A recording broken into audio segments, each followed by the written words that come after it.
entender esto primero y para ello ya estamos en contacto con el abogado Ricardo Preda, que nos está escuchando. ¿Qué tal, doctor? ¿Cómo está? Buen día. Buen día, ahí Roberto, Carlos, a la audiencia. Un placer siempre estar con ustedes. Gracias por atendernos. Y primero queremos pedirte, sabemos de tu perfil como docente y conocedor del derecho penal, que nos ayudes a comprender esto de la figura de la prisión perpetua en Argentina y con las últimas modificaciones introducidas al sistema penal del vecino país.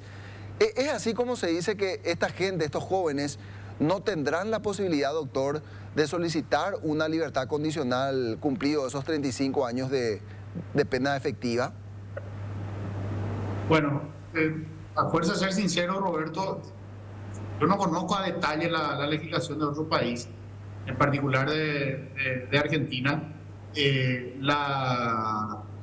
Lo que sí conozco son casos donde personas que han sido condenadas a prisión perpetua lo están ejecutando desde las décadas del 70. O sea, si bien uno ya falleció en la cárcel, famoso caso de un homicidio en Argentina, familia Puch, él falleció, por ejemplo, y estoy seguro que transcurrió más de 35 años dentro de la cárcel. Pero desconozco los detalles de si pueden o no acceder dentro de 35 años. Lo que sí conozco es que la cadena perpetua en Argentina es efectivamente cadena perpetua, porque hay países donde se habla de cadena perpetua, pero al final la regla de ese país, por ejemplo, en el caso de Alemania, termina siendo 25 años. Sí. No porque a los 25 años uno pueda pedir libertad condicional, no. A los 25 años termina lo que ellos denominan cadena perpetua. En Argentina no es así. En Argentina efectivamente puede ser cadena perpetua, es decir, estar hasta la muerte del sujeto, creo que ella falleció en la cárcel, pero él estuvo con seguridad, te digo que más de 35 años. No conozco si a los 35 años obligatoriamente debe ser revisada la posibilidad de una libertad condicional o tiene que ser pedida por el acusado, pero lo que sí, los casos que conozco de Argentina, estoy seguro que no está obligado el sistema judicial en otorgar esa libertad condicional. Como te dije, en Alemania hay una figura que es también la prisión perpetua, sin embargo, ni siquiera estamos hablando de libertad condicional, estamos hablando de que efectivamente solo puede durar 25 años. Esto no es el caso de Argentina. Bueno, y ahí vamos a entrar y queremos obviamente también hacer uso de tu conocimiento para ver qué probabilidades existe o cuál es la razón lógica que conduce a los modelos penales a utilizar esta figura, y nos queremos circunscribir también a lo que eventualmente podría ocurrir en la República del Paraguay. Y ahí hablamos de la eficacia de las penas, de las penas privativas de libertad, de los años que se van agregando como para darle, entre comillas, mayor eficacia a ese proceso de castigo o de sanción. ¿Qué dice la doctrina? ¿Qué dice la experiencia? ¿Esto funciona? Porque básicamente para estos chicos, así como se planteó ayer la condena, es equivalente a una muerte civil, doctor. Sí, definitivamente el bien jurídico que está en un escalón abajo de la vida es la libertad. Que te encierren de por vida definitivamente implica una intervención del Estado en la vida del ciudadano de una manera bastante grave. No llega hasta la de privarle la vida como sí ocurre en otros países, pero privarle su libertad por el resto de sus días es sin duda que es una intervención bastante fuerte. En Paraguay, en principio, si se pretendiera implementar la cadena perpetua, debería revisarse el artículo 20 de la Constitución Nacional, es decir, estoy convencido que jurídicamente una norma por debajo de la Constitución, es decir, una ley ordinaria emitida por el Congreso que instituyera la prisión perpetua, sería inconstitucional hasta tanto se modifique el artículo 20. ¿Por qué el artículo 20? Porque el artículo 20 establece, de la Constitución me refiero, establece los fines de la pena, y entre los fines de la pena está la readaptación del sujeto, es decir, la Constitución te dice que la pena está para que el sujeto se readapte a una vida sin delinquir con posterioridad a la pena. Si yo estoy diciendo que la pena es perpetua, definitivamente ese fin no se cumple y por ende la regla sería inconstitucional. Como consecuencia, la discusión de pretender imponer la prisión perpetua en Paraguay tendría que revisarse inicialmente la Constitución. Eso sería un punto de vista no teórico, para mí no es ni siquiera de doctrina, es una cuestión estrictamente de la interpretación del marco legal paraguayo. Ahora, desde el punto de vista de la doctrina y qué se dice, a ver, hay muchas teorías que pretenden justificar la pena. Yo tengo, digamos, mis reservas en cuanto a si tengo la suficiente profundidad para darte una respuesta de cuál es realmente el fin de la pena. Pero sin duda que la experiencia nos enseña que en ningún país del mundo la elevación de los marcos penales han hecho que los hechos disminuyan. Nosotros tenemos, lamentablemente, en nuestro país una alta incidencia de la violencia intrafamiliar y en muchos casos derivada en la causación de la muerte de una mujer por parte de su pareja. O sea, es algo real y tangible. Hace unos 7 u 8 años eso se modificó y se estableció marcos penales mucho más graves, tanto en el mínimo, que se subió a 10, por máximo, que de 25 pasó a 30. Sin embargo, la experiencia nos ha enseñado que eso no ha evitado que las personas cometan ese tipo de hechos. Es más, muchos de los que cometen, por ejemplo, feminicidio, se han suicidado o han pretendido suicidarse. ¿Quién nos dice esto?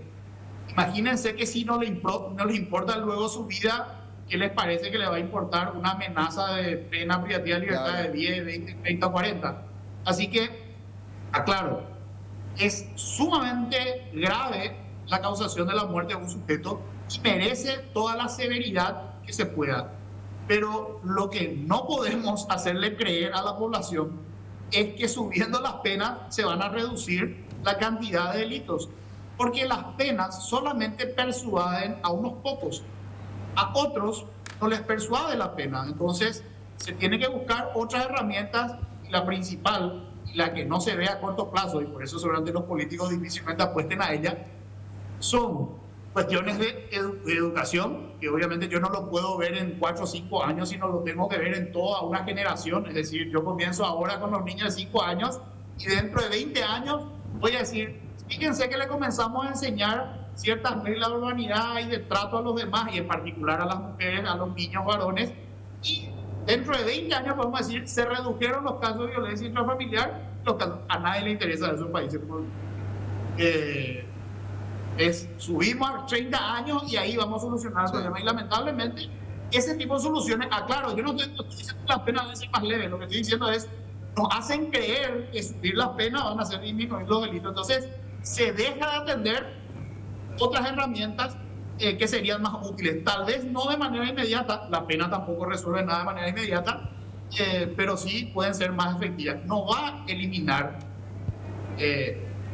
todos los casos. O sea, siempre va a seguir habiendo un sujeto que ni la educación, ni la amenaza de pena, ni el buen vivir, ni nada le exonere o le impida que cometa un delito. ¿Por qué? Porque en un momento de ira tuvo una reacción y cometió un acto de violencia. Pero creer que la pena nomás es la solución es justamente un peligro, porque hace que nos concentremos en, creo, la peor herramienta, que es solamente la pena, y nos hace olvidar de otras herramientas que van a servir de una manera inmediata a ir disminuyendo los grupos del caso. En otros países, Roberto, tal vez no sale un motochorro a apretarte y llevarte tu teléfono, ¿verdad? Pero está un sujeto, un pequeño Hans en su casa con una computadora y te puede terminar vaciando la cuenta bancaria. O sea, no hay que creer que en los países ricos no hay delincuencia, ¿verdad? Claro que hay delincuencia, hay de otro tipo nomás, ¿verdad? Por lo general no violentos, pero de que hay gente que está pensando cómo joderle al prójimo a pesar de que tiene un buen vivir, hay. Entonces hay nomás nuevas personas que no vamos a poder evitar. Pero si nosotros tenemos educación, tenemos oportunidades, yo te puedo asegurar que fuera de las penas, con eso reduciremos una importante cantidad de casos. Mucho más importante de lo que reduciremos solamente ampliando las penas. Claro, claro, y que finalmente debe ser el propósito de cualquier tipo de sanción, finalmente también la protección de la sociedad. Y esto que vos decías también está en el Código Penal argentino y está en la Constitución argentina, la resocialización de la persona condenada. Por eso es que genera controversia este tema de querer ponerle un cepo o vetar la posibilidad de una revisión en una condena por más de que fuera de esa naturaleza. Lo que quiero preguntarte también es cómo en la práctica aquí en la República del Paraguay, si lo estamos utilizando como una trampita de perpetuidad, si cabe el término, aquellas famosas medidas de seguridad, que se impone una pena máxima más otros 10 como un complemento de seguridad para la sociedad. ¿Cómo se aplica finalmente y qué eso representa? ¿Representa que la persona condenada con medidas de seguridad no podrá tampoco en ese plazo de 30 años solicitar una revisión de su condena, doctor? No, ahí sí puedo hablar con autoridad, porque conozco de nuestra legislación. Las medidas de seguridad, que pueden ser hasta la reclusión de un establecimiento de seguridad, que puede ser hasta 10 años, es revisable incluso antes del inicio de su ejecución. ¿Por qué? Porque nuestro sistema tiene dos tipos de sanciones: las penas y las medidas. No confundir medidas con medidas cautelares, eso que vemos, Sí. medidas alternativas, etcétera, etcétera. No es eso. Las medidas son unos tipos de sanciones. Hay varios tipos de medidas. La que vos me hablas es la reclusión o establecimiento de seguridad. Otro tipo de medida, por ejemplo, es la prohibición de ejercer una determinada profesión. Si un sujeto a repetición cometió homicidio culposo en el ejercicio del arte médico, yo le podría, no en el primer caso, su oportunidad, a la pena, aplicarle, por ejemplo, la prohibición de ejercer la medicina. Porque no por el suceso aislado que cometió, sino porque se ha determinado que hay una alta probabilidad con que vuelva a cometer. Y eso es una discusión conceptual y filosófica, por ende también constitucional, sobre si las medidas de seguridad se adaptan a un principio de Estado de Derecho, porque la medida de seguridad se fundan en la peligrosidad. Sí. ¿Qué implica la peligrosidad? La peligrosidad es una prognosis.